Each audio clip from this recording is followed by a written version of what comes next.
Today we are discussing about compounds of potassium K2Cr2O7. Its name is potassium dichromate. So first we are discussing about preparations. So in preparation of potassium dichromate there are three steps. Step number first. So in first step, chrome ore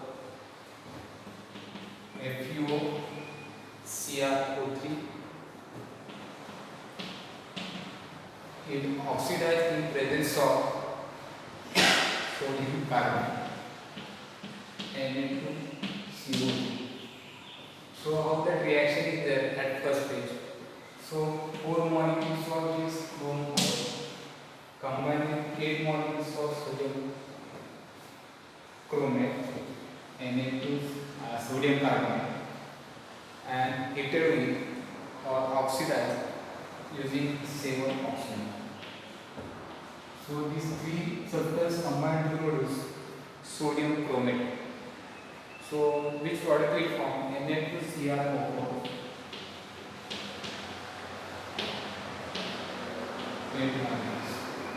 So as here one atoms of chromium is there, this we call as sodium chromate, and remaining 4 molecules of Fe2O3 plus 8 molecules of carbon dioxide.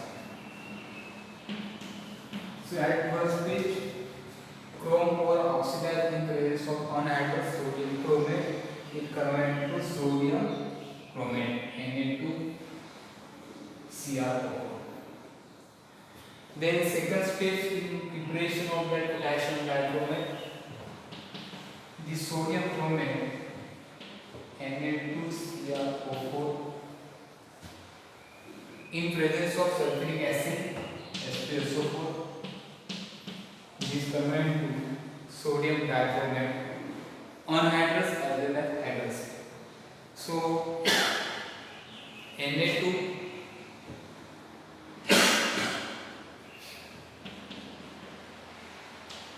Cr2O7 plus NaCl plus Na2Cr2 plus 1 dot H2. So this we call as hydrated sodium chromate dichromate, and this we call as anhydrous sodium dichromate. So second step, conversion of sodium chromate, one chromium chromate to two chromium sodium dichromate. Then third, the sodium dichromate will be treated with KCl. So Na2Cr2O7 plus 2 molecules of KCl. Now this sodium will be replaced by potassium. This converted into K2Cr2O7 and this Cl will be replaced by sodium. So 2 molecules of NaCl. So this question will ask in preparations of potassium dichromate. Three steps are there. Chrome ore oxidized to sodium chromate. Sodium chromate in presence of sulfuric acid will convert to sodium dichromate. Sodium dichromate by metallic displacement reaction is converted to potassium dichromate. So like this there are three steps in extraction or preparation of potassium dichromate. So after that, next chemical properties of this potassium dichromate.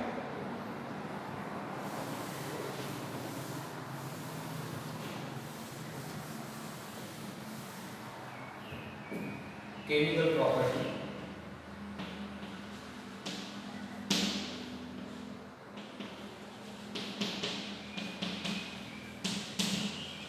So in our book there are two chemical properties of potassium dichromate. First, oxidation of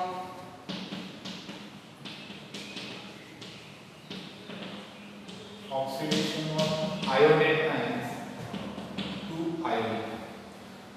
Oxidation of iodine ion aqueous So potassium dichromate K2Cr2O7 in presence of Ai. So our reaction is K2Cr2O7 plus 6 molecules of potassium iodide. So this potassium dichromate, this aqueous solution, aqueous in the sense dissolved into carbon. So plus 7 molecules of H2SO4. So this combined. Now this reaction between potassium dichromate. So potassium dichromate contains potassium sulfate K2SO4. Then chromium sulfate, chromic sulfate Cr2SO4 thrice.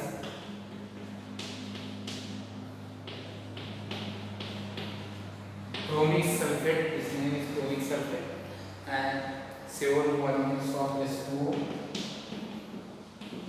plus I2, 3 molecules of iron, I2 molecule. So if you see these reactions, your oxidation state of iodine is -1 and here oxidation of iodine is 0. So there is loss of electron by this iodine. So oxidation of iodine takes place by using this potassium dichromate. So we call it as oxidation of iodine. Then second, this potassium dichromate, it will pass H2S gas. So H2S gas is passed with acidified potassium dichromate. Then H2S will oxidize to take yellow precipitate of sulfate. So oxidation of H2S takes place. So the reaction is K2Cr2O7 plus 4 molecules of H2SO4 in acidic medium plus H2S. So this convert to K2SO4, 4 molecules of H2S. Potassium sulfate will form and fuming powder.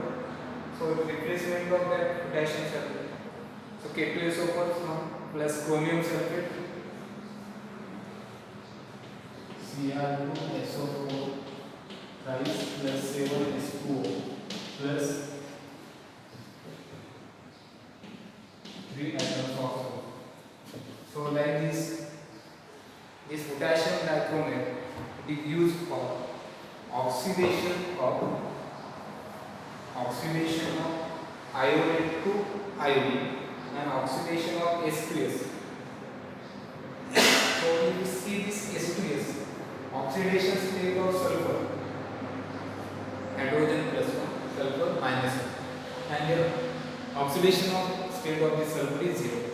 So here oxidation of sulfur is and oxidation of iodide ions to iodine molecule. So like this, there are two chemical properties of the potassium dichromate, except this remaining property. So sometimes this potassium dichromate is used for dissolution of metal also. So that makes physical properties of dissolution. Now this potassium dichromate, that preparation chemical property is much finished. Now we are discussing about transition element. So physical properties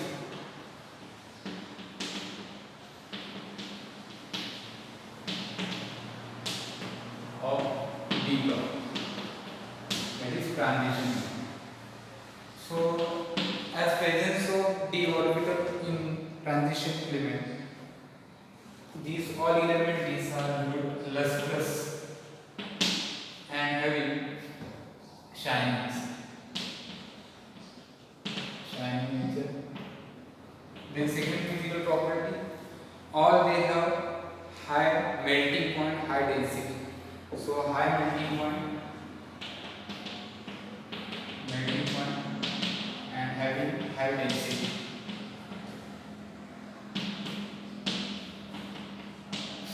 Then they are both conductors of heat and electricity. Already this property yesterday we are discussing one more. So they are both conductors of electrical and thermal they have high tensile strength. They can for alloy with transition metal. It is alloy formation. Alloy is combination of metals. Then so many metals and their compounds, they act as a catalyst. So these physical property I mentioned about. After that, physical properties of transition elements, chemical property. So in chemical properties,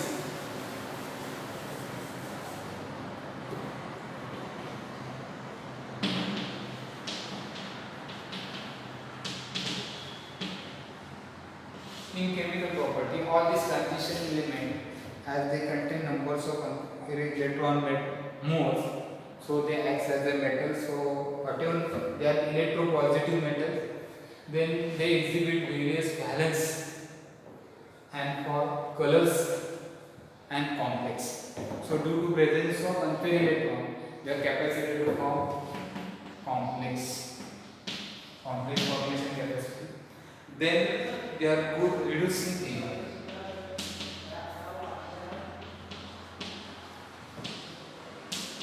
Reducing agent.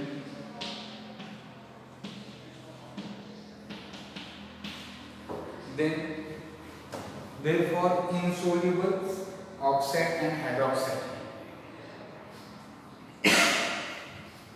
Then cobalt, copper, molybdenum, these are important in our biological process, and these are important catalysts in biological process.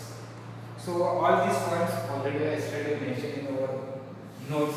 Next, difference.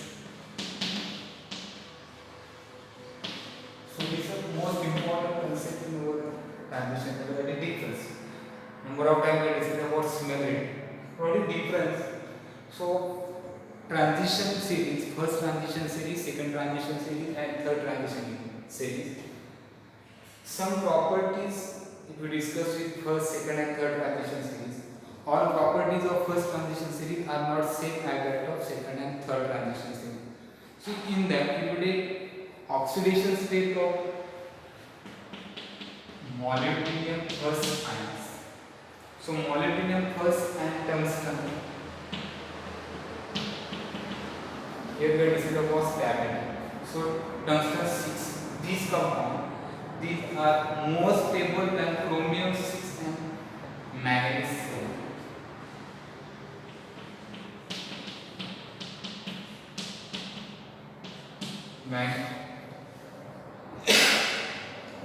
So manganese 8 oxidations. So molybdenum, tungsten, these are not first transition series element. Chromium and manganese, these are first transition series element. And here we are discussing about stability. So the second and third transition series element with their oxidation state, these are more stable than first transition series element. It's a difference in that transition series.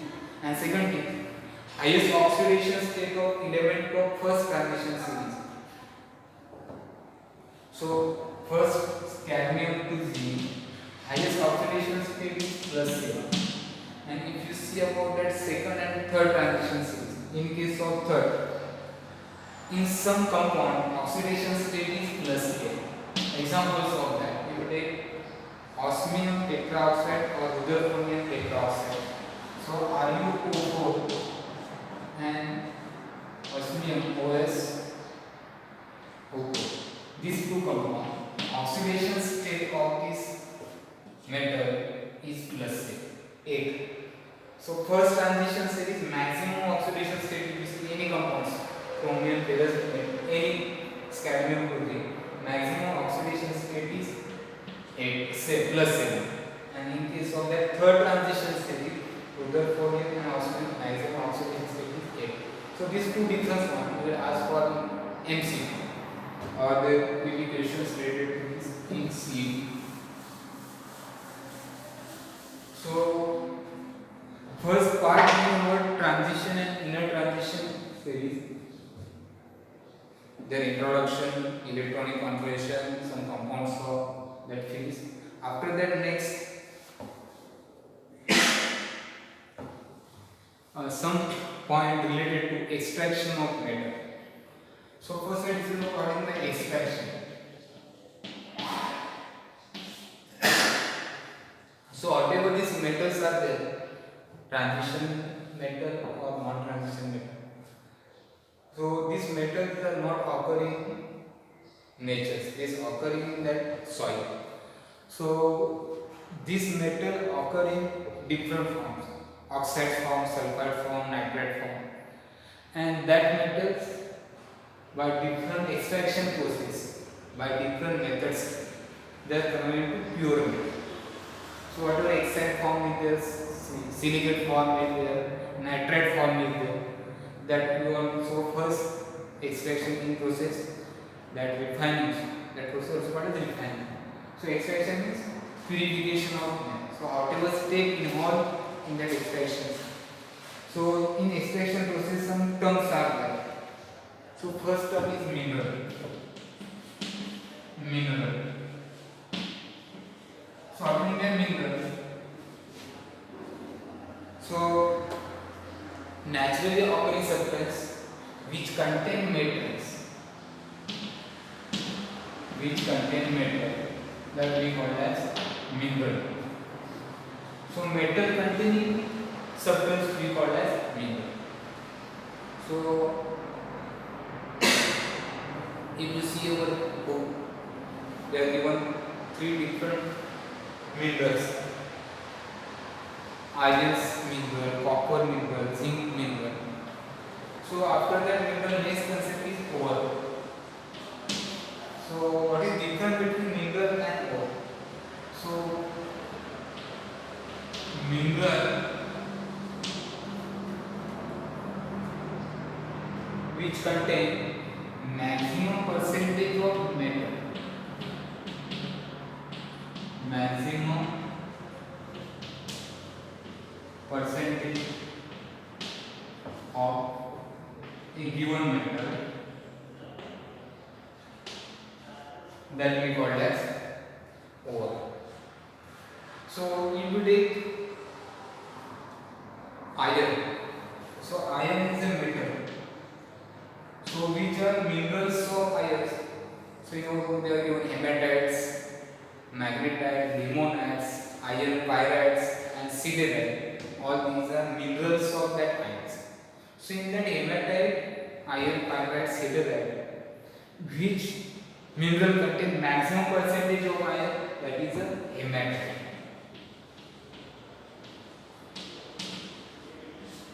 So mineral which contain maximum percentage of iron, that is called as hematite. So hematite is a ore. Why? It contains maximum percentage of iron. Remaining ore also contain iron, but contain less amount of iron. So like this copper which are minerals of copper, that is chalcopyrite, calcite, cuprite. Chalcopyrite is CuFeS2, then cuprite Cu2.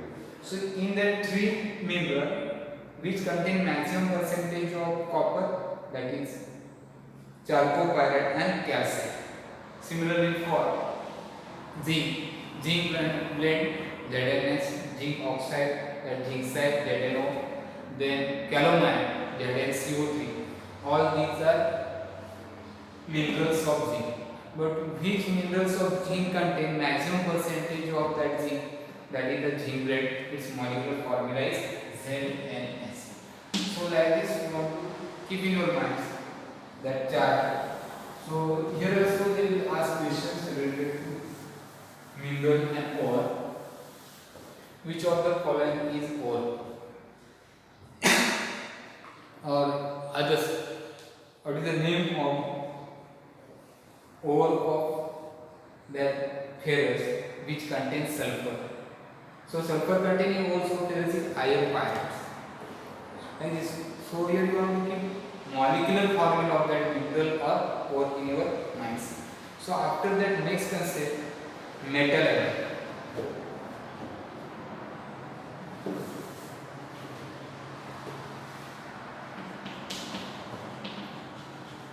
Metal alloy. So what is meant by metal alloy? So commercial extraction of metal from their ore. Ore means the metal containing substance which contain maximum percentage of metal, that we call as ore. So metal containing ore, whatever steps are there, that we call as process are there. So that process we call as commercial extraction of metal from ore. That commercial extraction we call as metallurgy. This definition you can write from book. So in metallurgy there are three different types. First, pyrometallurgy.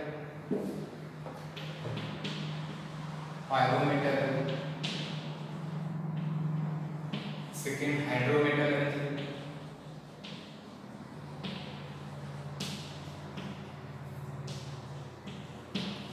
And third one, electrometallurgy.